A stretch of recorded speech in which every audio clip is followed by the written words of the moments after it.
Well, welcome back to the channel, Old Cars New Van. And welcome to part 2 of our coverage of Capesthorne Hall of the 24th of May 2026.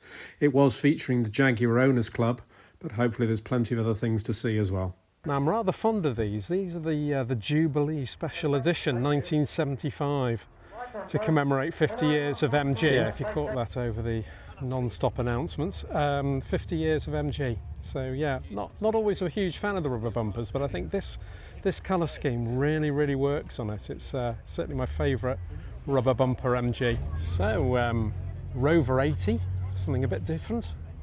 Beautiful little Alpine. How cute is that? Really pops in the sun, that paintwork. Fantastic. Triumph 1300. Twin carb, sporty one. And look at this old beast. Austin 3 litre, very nice. Obviously some ubiquitous Morris Minors. And some more MGs.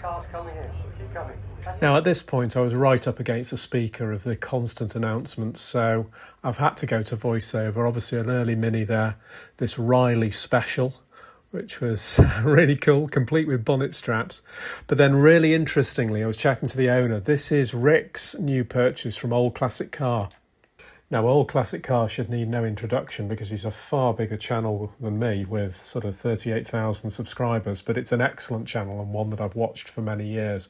So it was interesting to chat to him. Yeah, 1934 MGPA. Only bought it a week ago. He's got many interesting classics on his channel, so do go and check it out. Absolute BobbyDazzler, to use his words. Fantastic purchase, Rick. Well done. So a new line. We start with the RS 2000. Very striking colour scheme.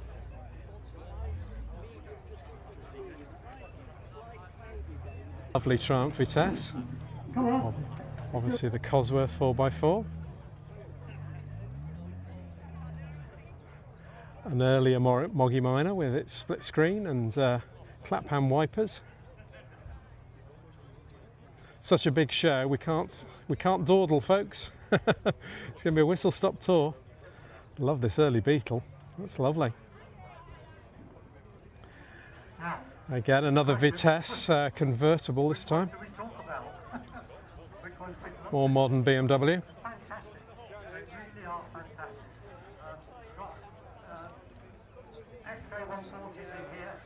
This Vauxhall's a rarity. It's ringing bells that I may have seen that before, maybe at Thorsby.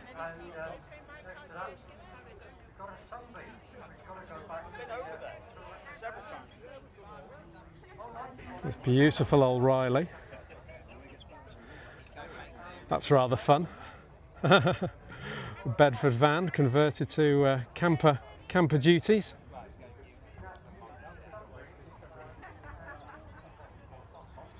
2.8 injection Capri. 86, 87. This Mercedes has certainly caught my eye. That is beautiful, that. The sort of stack headlights at the front. In black, which is really the only colour to have of a Mercedes that looks like this. Wow. That's cool. I really like that. It's the 220 apparently. Beautiful. The Daimler Dart in black. I think I've made the comment before that I always think the grille looks a little fish-like on these, like a fish mouth. But it's certainly a very imposing car. The Dolomite 1850 HL. Next to an MGB, and this beautiful Jaguar on the end finishes off this row. Stunning, that. Old one. About 71. Oh, a very purposeful looking Audi rally car here.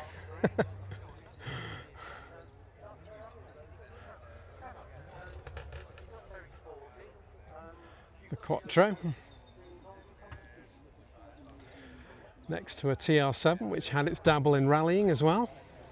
Very bonny looking Austin Healey 3000. It's a cracking turnout, I must admit. I think the weather's helped, obviously. But The quality of cars is extraordinary, and no classic show would be complete without some classic VW van action. That's nice. 1980 Ford Cortina. That's really nice. And this is a rarity as well. The Fiat Coupe. Yeah, the 124 Sport. Very nice.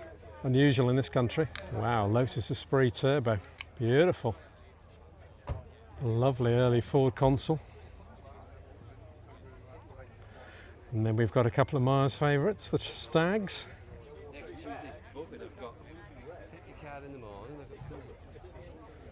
I always think they look good in white, to be fair.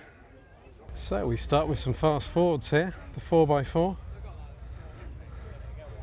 Sierra, the RS Turbo Escort.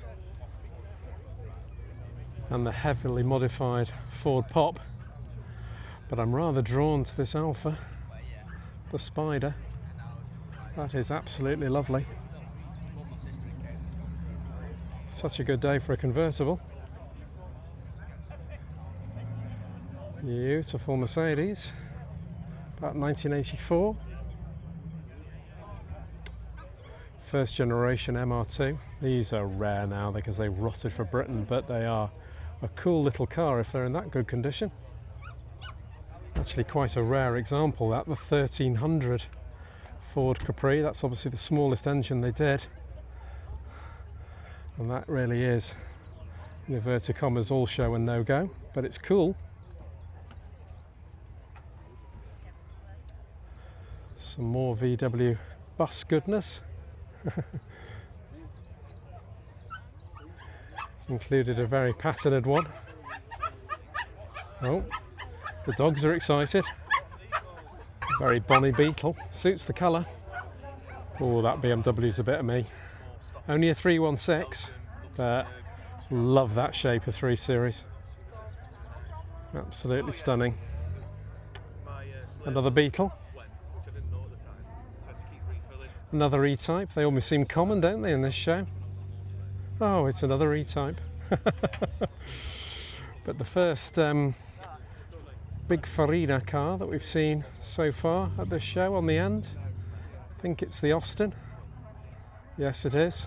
The Austin variant. Just caught this Mazda RX-7 manoeuvring into a bit of a tight spot. Stunning looking car. Quite a unusual old TVR on the end there. Next to some more modern MG. And then obviously the classic MGBs. Another RS2000 in sort of pea green. Rather like it.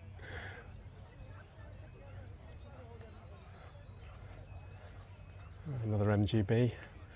And a highly modified Viva HA. That's quite a sight. Rather fond of this, a little 850 Mini, the smallest engine they ever did. I had one. If you go back on this channel to all the cars I've ever owned, I had an 850 Mini in this colour. So that's great to see. Oh, this is a blast from the past as well. Another car that I've owned, an 820 SI. Rare survivor, being the the first of the the last of the first series before the facelift. That's fantastic. Yeah, that is lovely, and as I say, really rare because these rotted for Britain. Datsun 260Z, really cool.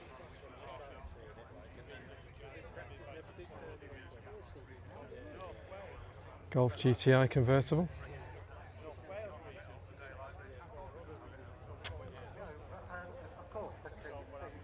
Oh, and look what's here. As we know on the channel, Dizzy has gone. Obviously this is the S, which is the manual V8, but even so, very, very similar. Same colour, almond. Oh, miss it already. Another Stag. Something Citroen and modified. But the beige Escort. That's really cool. So probably going for the award for the oldest vehicle here, this 1913 Ford Model T. You could argue where it all began. Absolutely incredible to see it out and about. And the fact that it's been driven here, just hats off to the owner.